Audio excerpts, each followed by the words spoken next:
नमस्कार।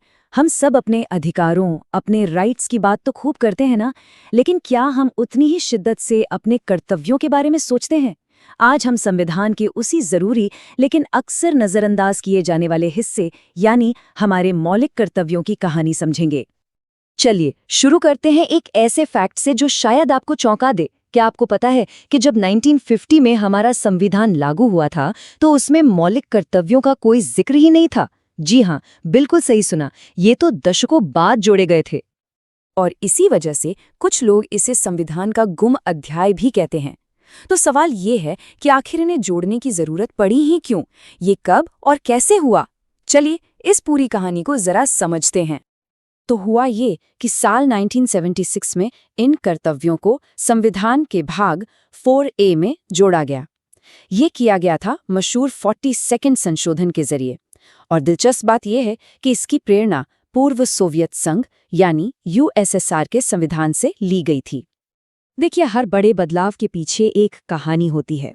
इन कर्तव्यों को जोड़ने के पीछे भी एक खास वजह थी जो उस समय के राजनीतिक माहौल से सीधे सीधे जुड़ी हुई थी।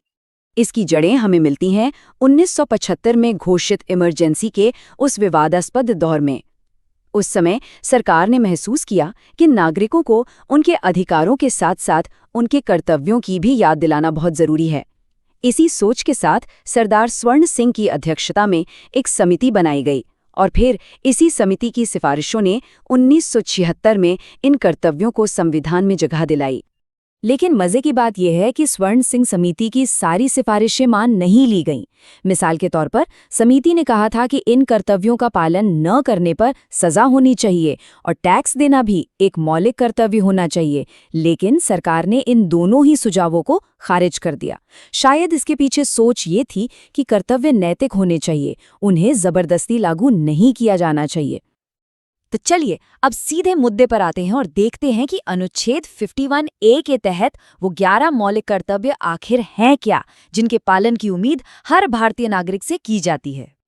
अगर हम पहले 5 कर्तव्यों को देखें तो ये मुख्य रूप से राष्ट्र और समाज के प्रति हमारी जिम्मेदारियों से जुड़े हैं, जैसे कि संविधान और हमारे राष्ट्रीय प्रतीकों का सम्मान करना, हमारे स्वतंत्रता संग्राम के महान आदर्शों को अपने दिल में संजोए रखना, देश की एकता और अखंडता की रक्षा करना और हम सभी भारतीयों के बीच भाईचारे की भावना को बढ़ाना।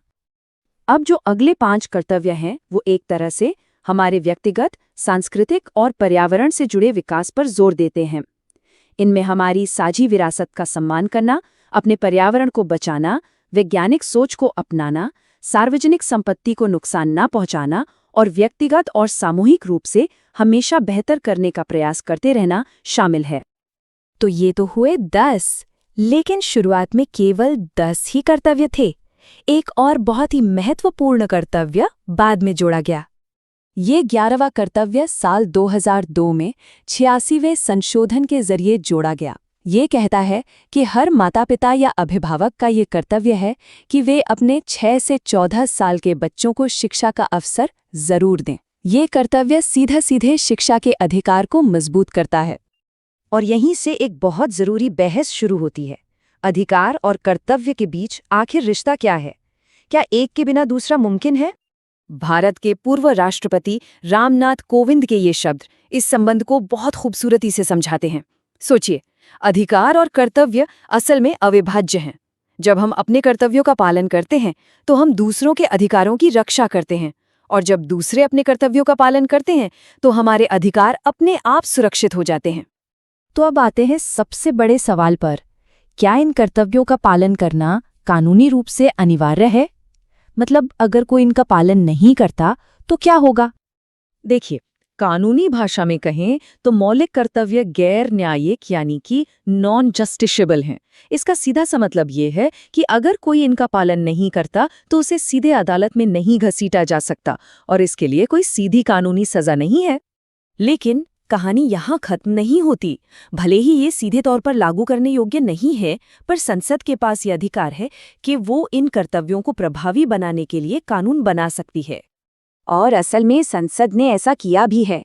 हमारे पास पहले से ही कई कानून हैं जो अप्रत्यक्ष रूप से इन्हीं कर्तव्यों को लागू करते हैं, जैसे राष्ट्रीय ध्वज के सम्मान के लिए कानून है या फिर पर्यावरण की रक्षा के लिए वाइल्ड लाइफ और फॉरेस्ट कंजर्वेशन एक्ट्स हैं। इससे पता चलता है कि ये कर्तव्य सिर्फ नैतिक सलाह नहीं है, बल्कि हमारे कानूनों के लिए एक प्रेरणा स्रोत भी हैं।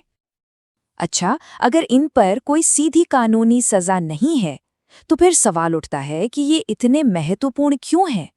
इनका असली मकसद क्या है? चलिए, कुछ खास बातें फटाफट से याद कर लेते हैं। इन्हें 42वें संशोधन के जरिए जोड़ा गया था, जिसे अपने बड़े बदलावों की वजह से मिनी संविधान भी कहते हैं। ये कर्तव्य सिर्फ भारतीय नागरिकों पर लागू होते हैं, विदेशियों पर नहीं।